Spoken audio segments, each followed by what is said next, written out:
Coucou à toutes et à tous, j'espère que vous allez bien. Aujourd'hui on se retrouve pour une vidéo les essentiels en maquillage. À travers cette vidéo, vous découvrirez le nécessaire à avoir dans votre trousse de beauté pour faire quelque chose de joli et que ça suffise amplement. La première des choses les filles, l'hydratation. Super important d'hydrater votre peau, peu importe la typologie de votre peau. Que vous ayez la peau grasse, la peau mixte à grasse ou la peau sèche, l'hydratation reste primordiale. Les bases.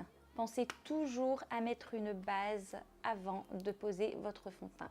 Celui-ci sert de barrière entre votre épiderme et la matière que vous allez venir poser sur votre fond de teint. Super important. Non seulement il protège, mais aussi permet d'avoir une bonne tenue au niveau du fond de teint.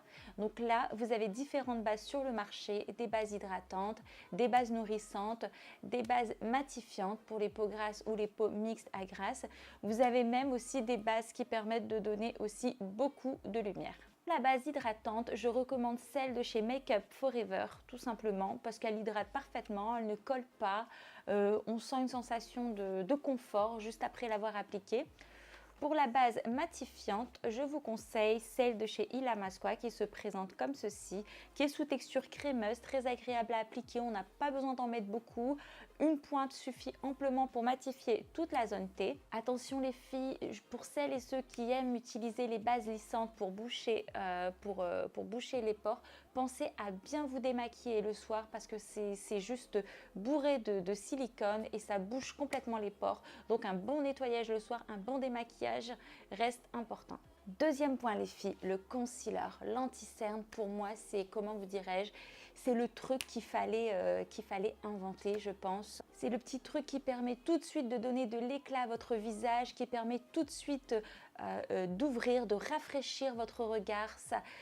C'est juste magnifique, même pour celles et ceux qui ne mettent pas de fond de teint, ayez toujours un anti-cerne avec vous, au cas où un jour vous vous levez un peu fatigué, parfois on se lève, on n'a pas forcément une bonne mine, tac tac, on vient appliquer l'anti-cerne et là c'est ni vu ni connu, pas besoin de mettre de fond de teint forcément, juste en l'estompant tout au long de sa peau, ça suffit amplement. Ce que je vous recommande au niveau des anti-cernes, alors je recommande le Cover FX pour une bonne couvrance. Non seulement il est super couvrant, mais en plus il a une texture hydratante. Ça vous permet de ne pas assécher le contour de l'œil. Je vous recommande le Radiant Creamy de chez NARS aussi, belle découverte, pas très couvrant mais qui reste quand même naturel, la texture est super légère et qui vous permet de donner beaucoup d'éclat autour de l'œil. Et je vous recommande bien évidemment celui de chez Tarte que je n'ai malheureusement pas, que j'ai commandé mais que je n'ai jamais reçu. Bien évidemment, si vous avez la zone du contour de l'œil qui est hyper sèche, partez sur des textures crémeuses, hydratantes, mais n'hésitez pas aussi, une petite astuce, à le mélanger avec votre crème hydratante ou avec votre base hydratante pour beaucoup plus de confort et éviter que ça assèche davantage le contour de l'œil. Troisième point les filles, le fond de teint. Même si vous ne portez pas de fond de teint tous les jours, ayez toujours un fond de teint avec vous au cas où, de manière occasionnelle. Si vous avez une occasion, si un matin vous vous réveillez, vous voyez que vous avez une sale tête, un petit coup de fond de teint, c'est vite fait. Vous voyez souvent dans mes vidéos que je change beaucoup de fond de teint, j'aime tester. J'ai mes fonds de teint préférés, d'ailleurs il faut que je fasse mon top 5 du fond de teint. Mais je vais vous en recommander un que j'ai découvert il n'y a pas longtemps. Moi je vous dirais de partir sur le Marc Jacobs, celui-ci. Je trouve que c'est un fond de teint ultra naturel. Vous avez beau en mettre et en remettre et en remettre, on ne voit pas du tout la matière. Il unifie le teint de manière lumineuse. Il ne plombe pas du tout votre teint. Pour un fond de teint de tous les jours ou occasionnel, celui-ci est parfait. Quatrième point les filles, la poudre. Veillez toujours à avoir une poudre avec vous, peu importe l'âge. J'entends des fois, oui je suis jeune, j'en ai pas besoin, ou alors j'entends aussi des fois le contraire, j'ai un certain âge, je peux pas. Non, la poudre, il faut juste savoir l'utiliser. Elle est là pour fixer votre anti-cerne, pour fixer votre teint. Vous n'êtes pas obligé de matifier, de poudrer l'ensemble de votre visage.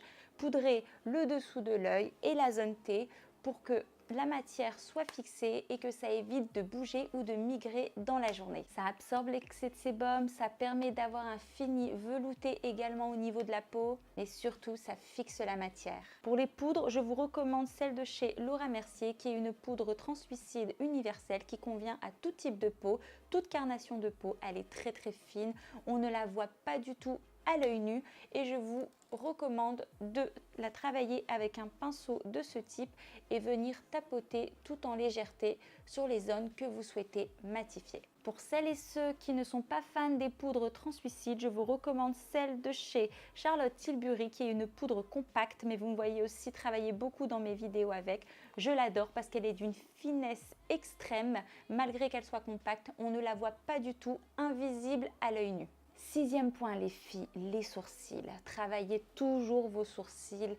Pensez toujours à le faire, quel que soit l'âge. Si vous vous maquillez pas trop, c'est ce qui va tout de suite donner du caractère à votre regard. On n'a pas forcément d'avoir un énorme maquillage si les sourcils sont bien faits. Moi, je vous recommande, je n'ai toujours pas trouvé mieux que le kit Brow de chez Anastasia de Beverly Hills en poudre pour l'effet naturel. Et pour celles qui l'aiment de manière très prononcée, vous avez également le gel brow de chez Anastasia de Beverly Hills qui est génial aussi mais qui sera un peu moins naturel que la poudre.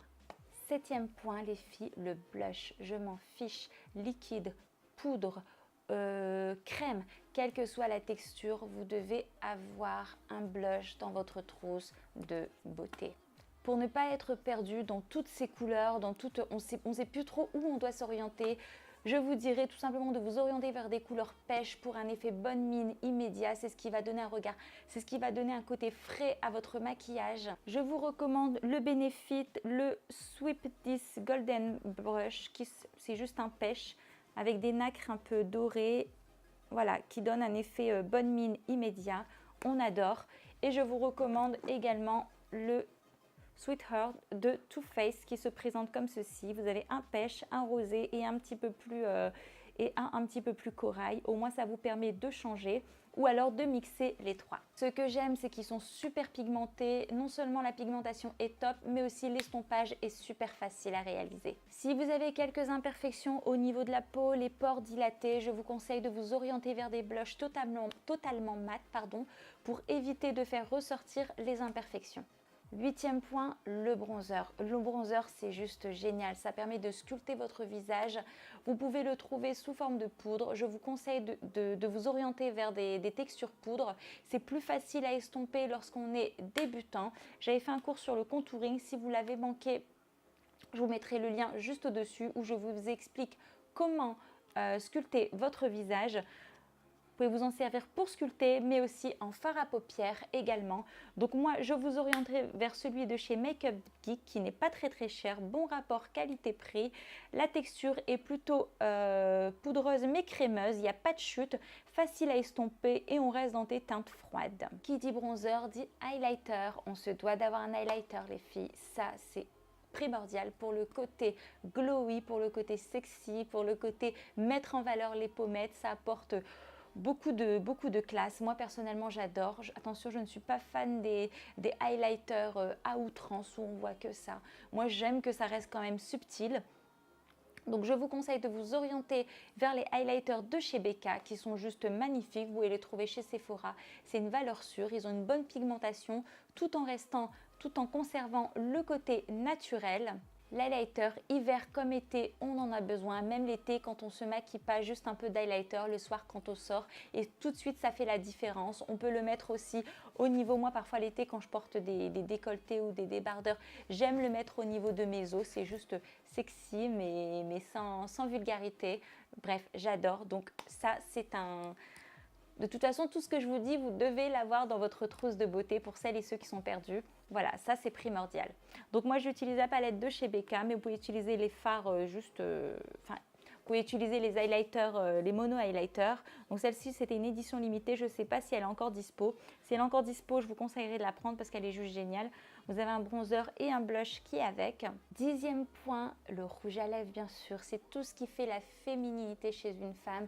C'est juste magnifique, ça apporte beaucoup de luminosité aussi, ça finit un maquillage. Parfois, quand on se maquille pas trop, juste un rouge à lèvres, pardon, et tout de suite ça donne le petit coup qui manquait. Donc là, parmi tous ces rouges à lèvres, j'avoue que c'est assez difficile de choisir, donc je vous en recommanderai deux. Voilà, un nude et un rouge, bien sûr, pour le côté glamour. Pour le nude, je vous recommande le Matte Velvet Teddy de chez MAC, qui se présente comme ça. Voilà, passe-partout, la journée comme la soirée. C'est une couleur qui s'adapte avec quel que soit le maquillage, quel que soit le blush. On reste sur quelque chose de très naturel. Et bien sûr, je vous oriente sur le Ruby Woo de chez MAC, un grand classique de chez eux qui est rouge. Voilà, un grand classique. Avec ces deux rouges à lèvres là, vous pouvez soit jouer le côté glamour avec le rouge ou le côté subtil avec le nude.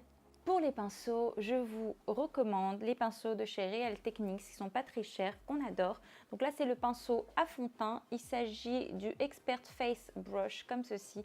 Ce que j'aime dans ce pinceau, c'est que là, ils sont complètement fournis. Donc ça vous permet d'avoir une uniformité au niveau de votre teint. Ce que j'adore aussi avec ces pinceaux, c'est que vous pouvez tapoter comme ceci sur les endroits où vous avez des imperfections pour couvrir davantage que les autres. Moi, je vous recommande ceux de chez Real Techniques. Je ne suis pas déçue et en plus, ils sont pas très chers et franchement, ils sont topissimes.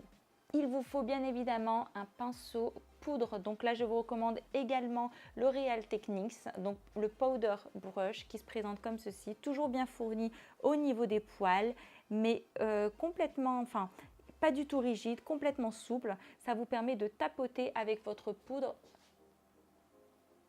partout. Déjà, vous gagnez du temps parce qu'il est grand. Et en plus, ça fait pas de traces au niveau de la poudre. Celui-ci, il vous faut également un pinceau à contour. Donc moi, juste à présent, je n'ai pas trouvé mieux que celui de chez Kevyn Aucoin, qui est petit, vous voyez, comme celui-ci. Pas trop rigide, mais pas trop souple non plus, qui vous permet d'avoir une précision au niveau du contour et de ne pas descendre trop bas ni monter trop haut. Vous devez également avoir un pinceau pour le creux de paupière. Donc je les ai utilisés juste avant, donc il ne faut pas faire attention s'ils sont sales. Pour le creux de paupière, moi je vous recommande celui de chez MAC, le 221S, comme celui-ci. Il n'est pas très gros, donc ça vous permet de travailler en subtilité et en finesse au niveau de votre creux de paupière. Vous voyez la différence, par exemple, par rapport à celui-ci, on sera beaucoup moins précise avec ce type de pinceau qu'avec celui-ci. Partez toujours sur des pinceaux fins pour les creux de paupières pour vraiment rester dans le creux et ne pas trop monter ni déborder. Pinceau éventail pour highlighter, donc là vous prenez n'importe lequel, hein, pour l'utilité qu'on en fait, on n'a pas besoin d'avoir une grande marque. Moi il s'agit de celui de chez Sephora. Pourquoi l'éventail est génial? Parce que ça vous permet de ne pas en mettre partout et de rester concentré juste sur une seule zone. Voilà mes amours pour les essentiels que vous devez impérativement avoir dans votre trousse de beauté. J'espère que ça vous a aidé, j'espère que ça pourra vous orienter à faire vos choix. Si vous avez des questions, n'hésitez pas. Là, vous êtes en train de vous demander mais pourquoi elle n'inclut pas les fards à paupières? Pourquoi je ne les inclus pas? Parce que vous avez un bronzer, un blush, un highlighter, ça vous fait déjà 3 fards à paupières et de quoi travailler. N'hésitez pas à liker cette vidéo si le contenu vous a plu. N'hésitez pas à vous abonner si vous ne faites toujours pas partie de ma team addict. Je vous fais des gros bisous et je vous dis à très vite. Moi, je pense qu'à l'heure où vous allez regarder la vidéo, je suis certainement au Maroc. Pas au soleil parce qu'il fait froid de toute façon, mais je ne suis pas en France en tout cas. Je vous fais des gros bisous et je vous dis à très vite. Bisous, ciao.